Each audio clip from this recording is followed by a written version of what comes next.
Hello everybody, welcome back to Planet X News, May 18th, 2021.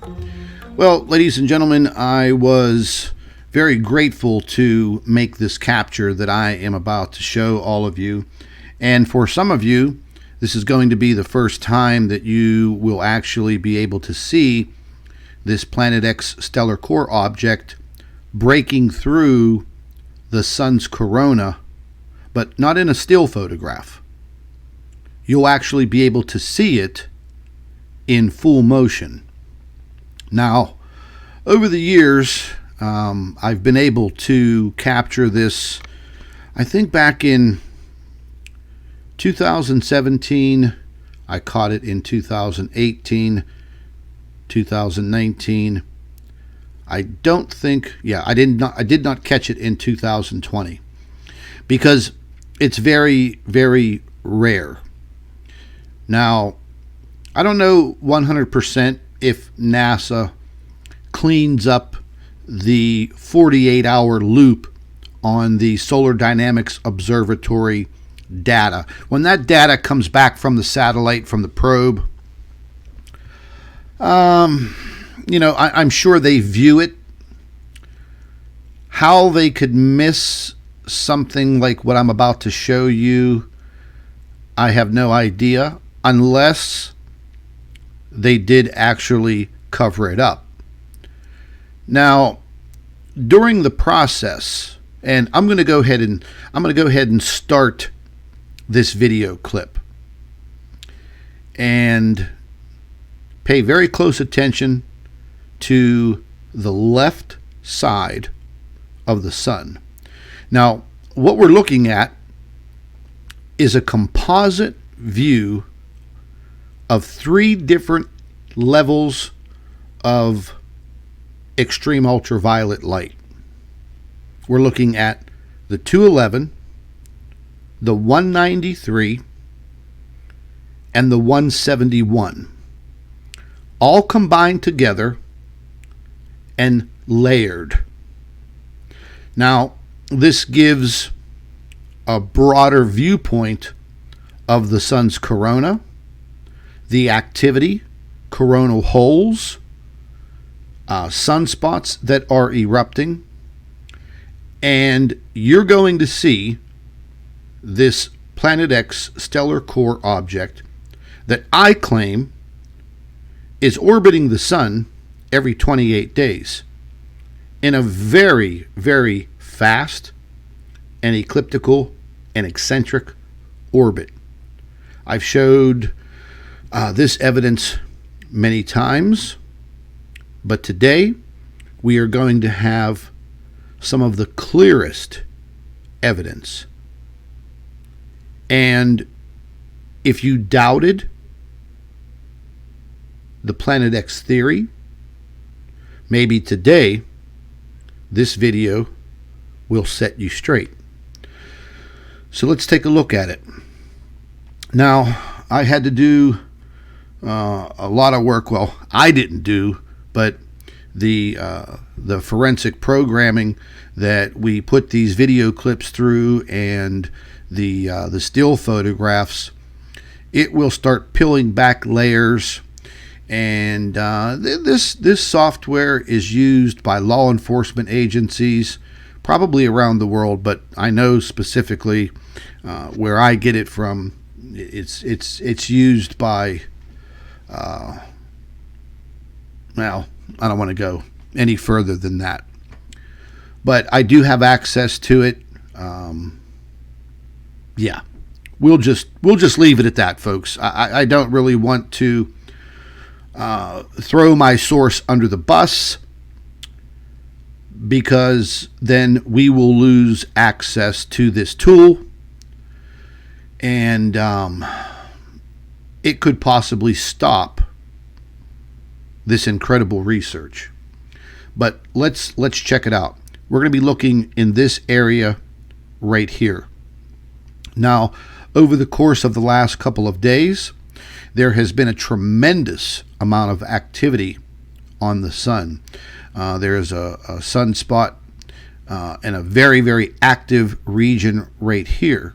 Okay, well, what created that? Okay, again, the sun is supposed to be in a solar minimum, but the sun's activity is tremendous. We have a massive coronal hole. You can see it in the real dark blue right here. And that is Earth facing as of yesterday and today. So we'll probably get some activity from that. It's probably already occurring. I would say probably within the next 24 hours, that solar wind will be impacting the Earth. We may see an increase in earthquake activity as well as volcanic activity. And also the aurora will be in full bloom. But enough of that. Let's get into watching this clip. This took several hours for this to render, and I woke up about 4 o'clock this morning, and when I saw this, I have to say that it was pretty jaw-dropping. But let's get right into this. Now, in this video clip, we were able to do this recording and create a higher definition, and we had to increase the frame rate from what NASA uses, 25 frames per second. We increased it all the way to 240 frames per second. And just in a split second, that's when you're able to catch this object blasting through the sun's corona as it is literally creating this disturbance right up here. Let's get to it and let's watch it. Now you'll see it. It goes very fast, but we will be slowing it down. While you guys are checking that out, I'm going to have a sip of my coffee.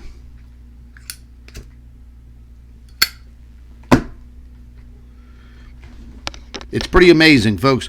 I have to say that, after this data came through, well, I sat here at my computer, and I have a very large screen.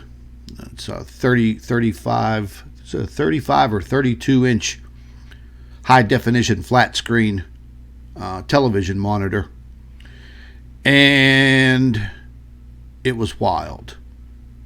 So you can see as the object is coming in at that very sharp angle, it is literally moving the sun's corona out of the way.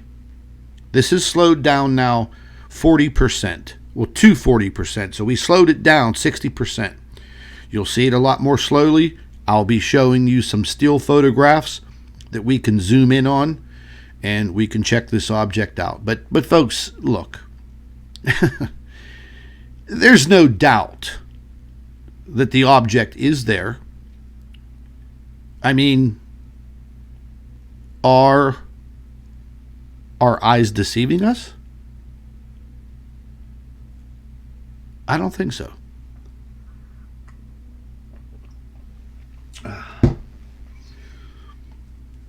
It's pretty amazing. So this has been slowed down to 40%.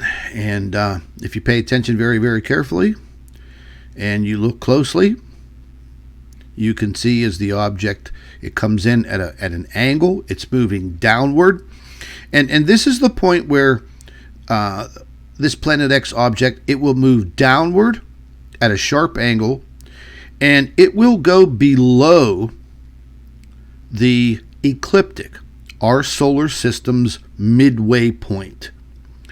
And as it loops back around and it comes back upward, that is probably the reason why we don't see some form of an eclipse.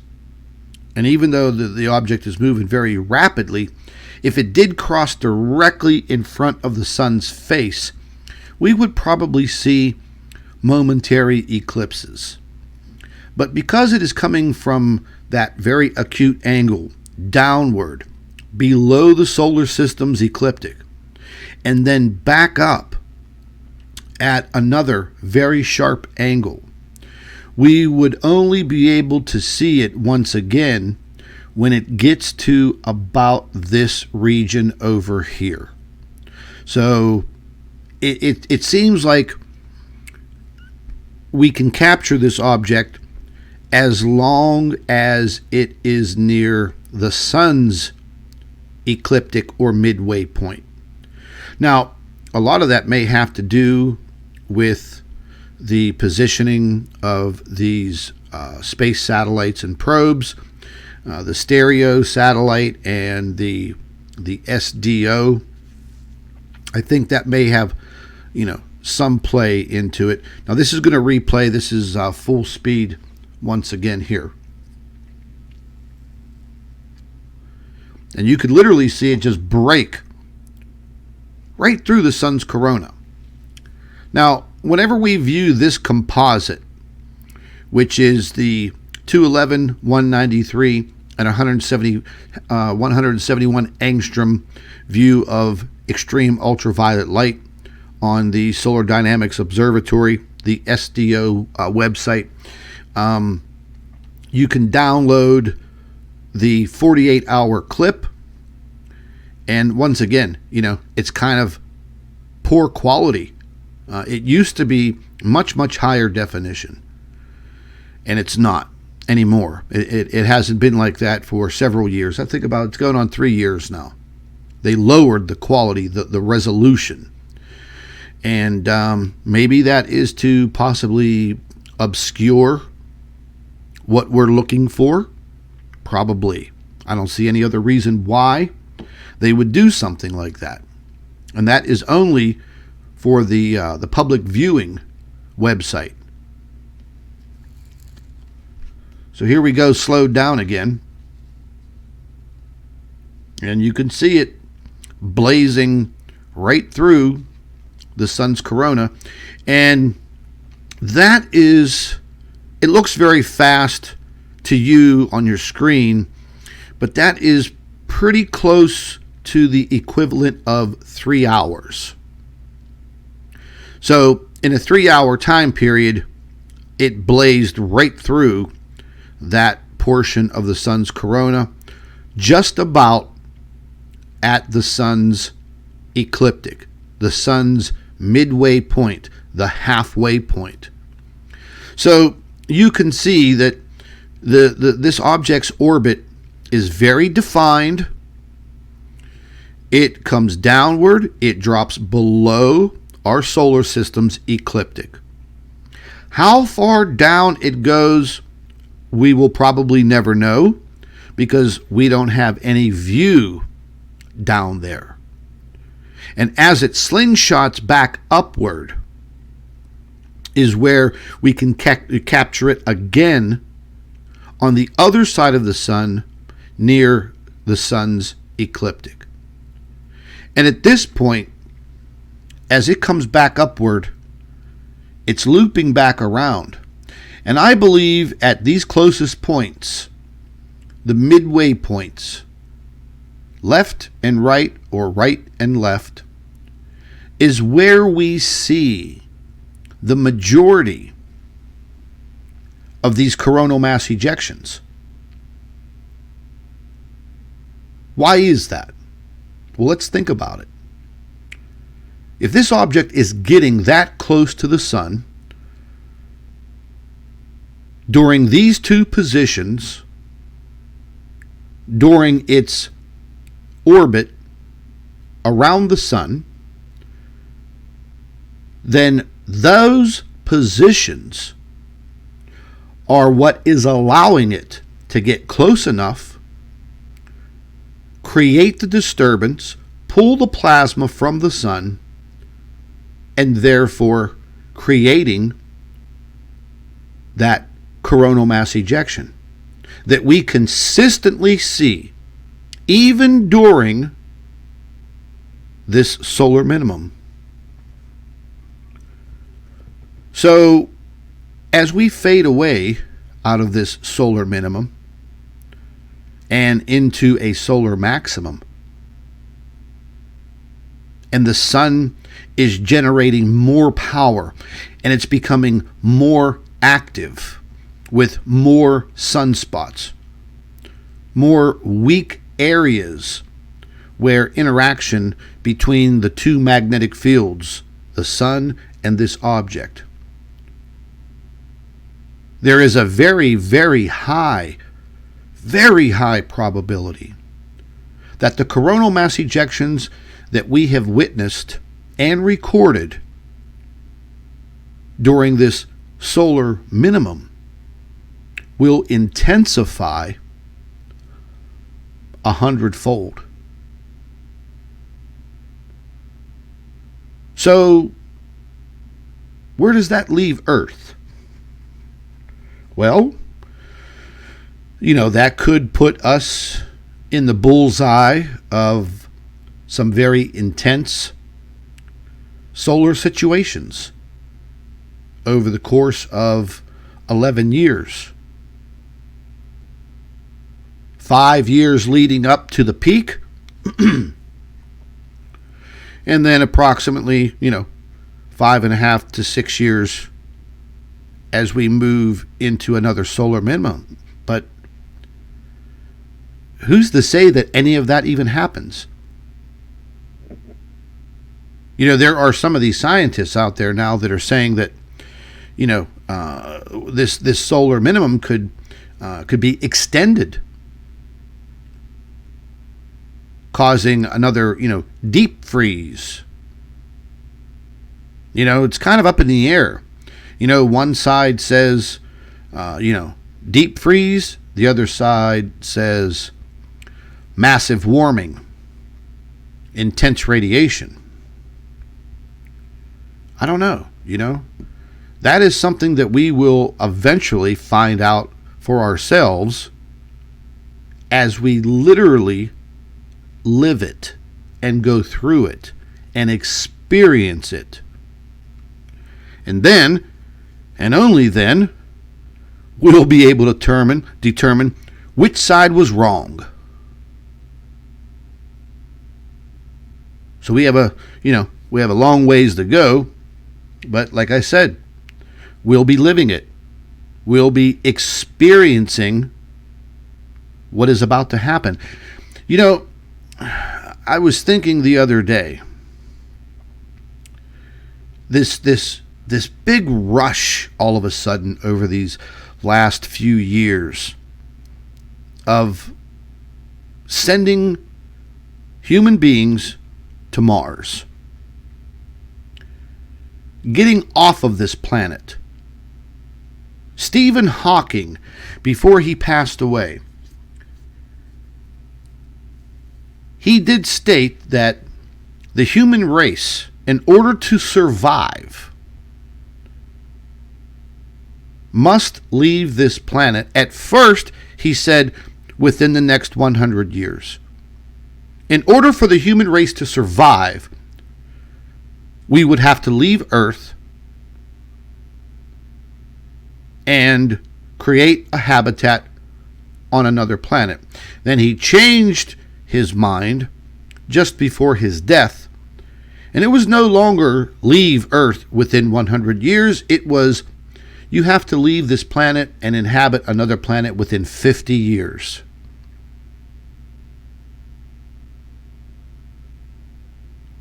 What does Stephen Hawking know that the rest of science doesn't? And why is there this huge rush to go to Mars, which is further away from the sun, and create a habitat for the human race? I mean, do they obviously know something that we don't? And as dangerous as it would be to make that trek in a spacecraft from Earth to Mars, land and be able to survive all of it. I mean, who's going to be those guinea pigs? Who's going to be those astronauts? I know, Elon Musk, I follow him a lot. And, he did an interview not too long ago. And he told the reporter that, in the course of this travel to Mars, that,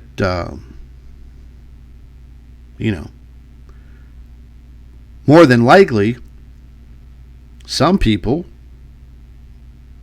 will lose their lives as we continue to get human beings to the red planet.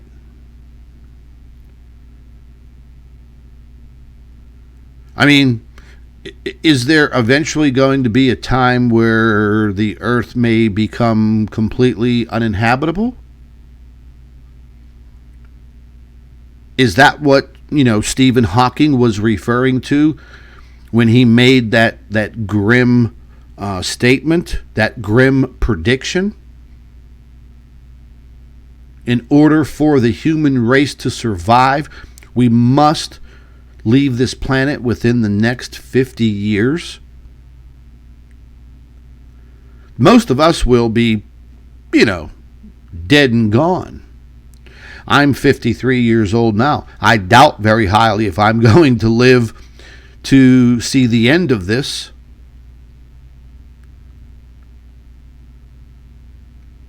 What I do think about is, I don't know, where is my mark in history going to be?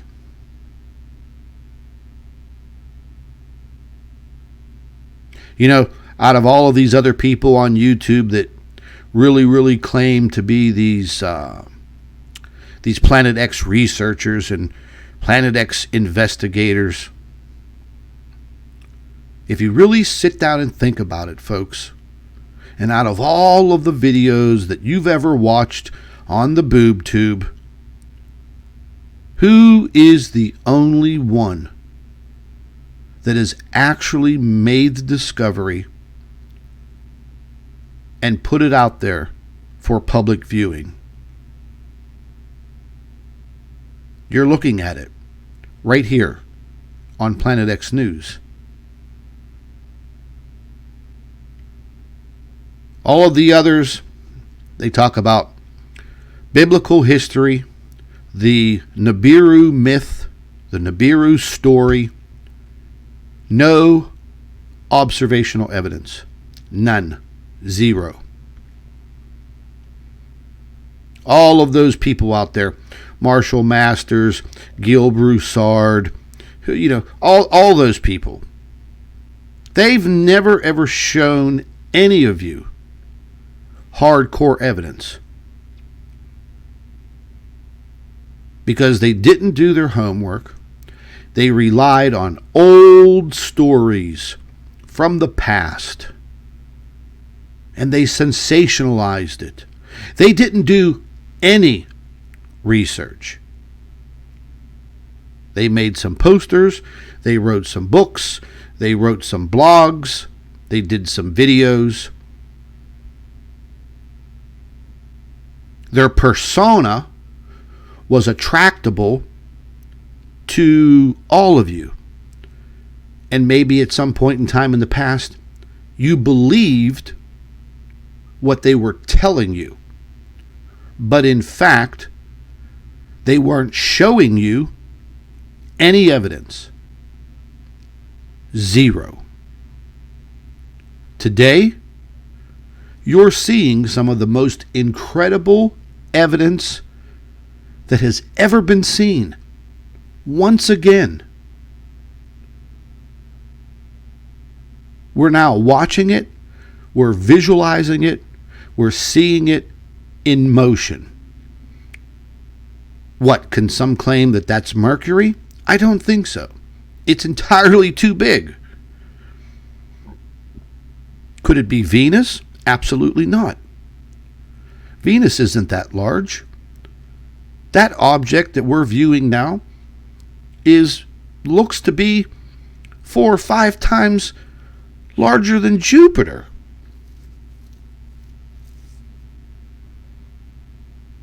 It is truly amazing. The times that we are living in, with UFO disclosure right on our doorfront, knocking at the door. It's on television, on the news, every single day. This should be on mainstream news right now. This should be on the cover of every astronomy magazine. Every astrophysicist and astronomer and scientist should be looking at this right now with their jaw on the floor. But they know better. They know better. This subject matter has been hushed up, well, what, for the last 30, 40 years?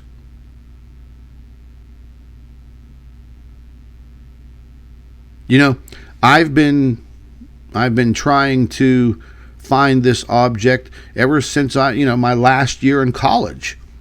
That was 1991. But with today's technology, we're able to see it and view it.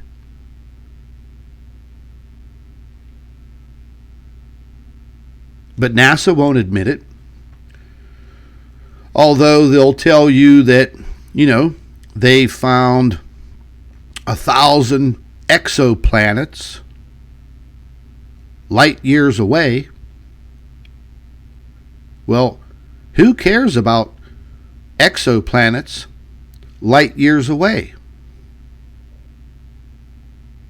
Wouldn't you really want to know more about your own solar system, your own planet, and your own sun, your own star?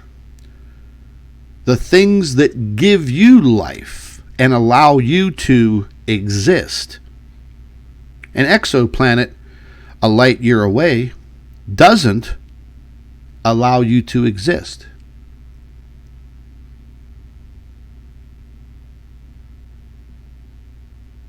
I just don't understand the way they think, but hell, it's a government organization. What do we expect?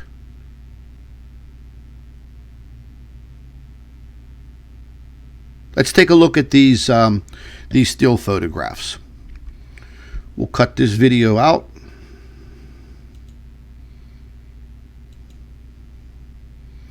And we will take a look at the still photographs. So this is the still photograph. And right down here you can see where the composite layovers of the 211, 193, and the 171 angstroms of extreme ultraviolet light. Truly amazing. We can go ahead, the next photograph, and zoom in. We can see the object right there. Amazing. A lot higher definition than what is actually provided on the public access website for the SDO. This has to be one of the best photographs. It is truly amazing. Let's take another zoomed in look.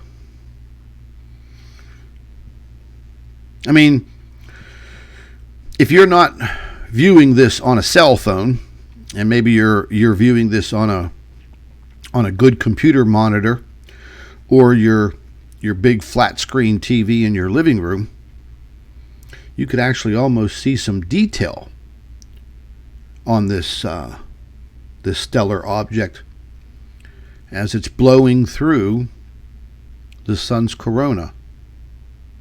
as it makes its 28-day orbit around our sun. Let's zoom in a little bit and see. It may get a little blurry.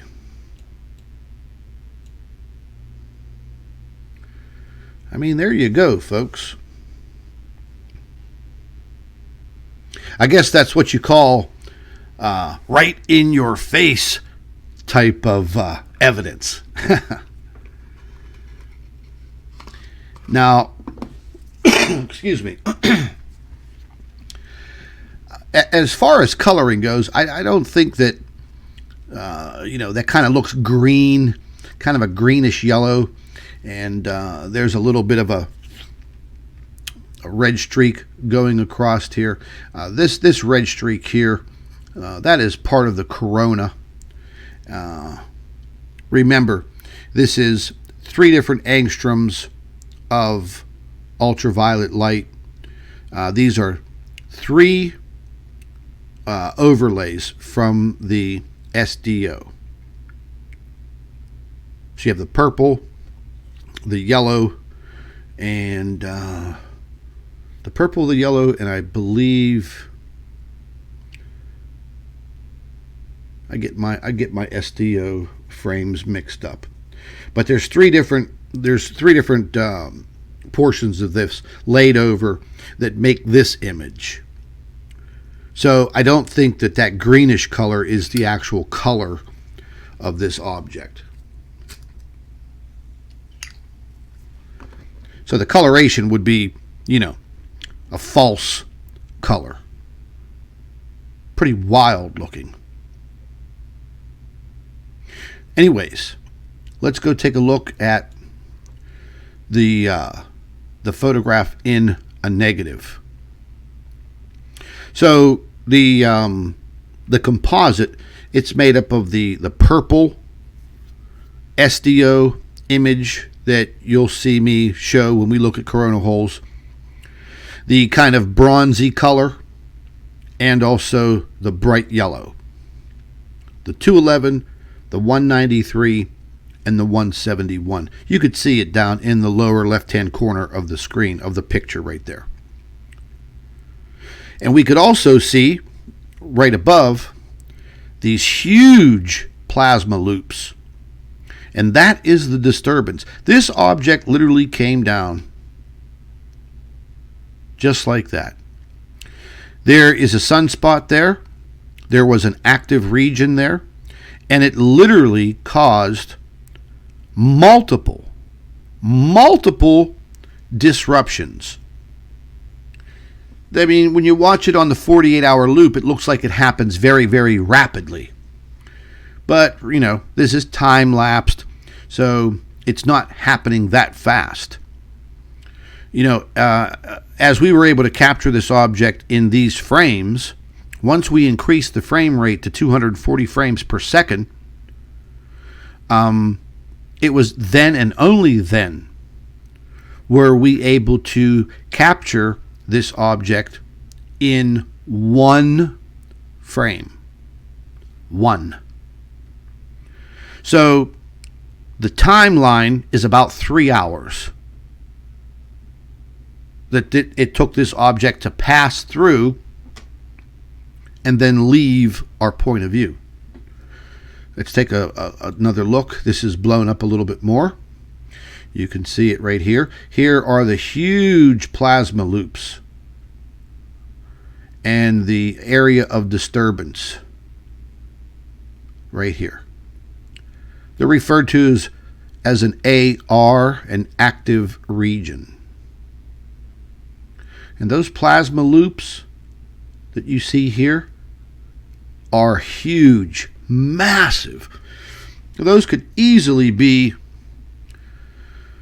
50,000, 75,000 miles high off of the internal surface of the sun. Incredible. And there's our object blowing through. And we have the one last zoomed in. And there she be. I was trying to think, okay, how close would this be? But, we're dealing with like kind of a one-dimensional still photograph. We're dealing with two round objects. So mathematically, I don't know, I'm not a super duper mathematician. So I couldn't really tell you how far away this object is as it's passing by. It could be, 100,000 miles away from the sun. It could be 50, 75. The perception from the camera, the angle, the speed. There's a whole bunch of factors. But one fact is for sure. Today, for maybe your first time, you were able to prove to yourself that this object is real, it does exist, it is not imaginary, and you just watched it cruise right through the sun's corona, and you saw it here on Planet X News. Ladies and gentlemen, stay tuned. Thank you for watching, and do me a favor. Thumbs up the video and share this video. Let others see and witness what you did today. Take care, folks. Be safe out there.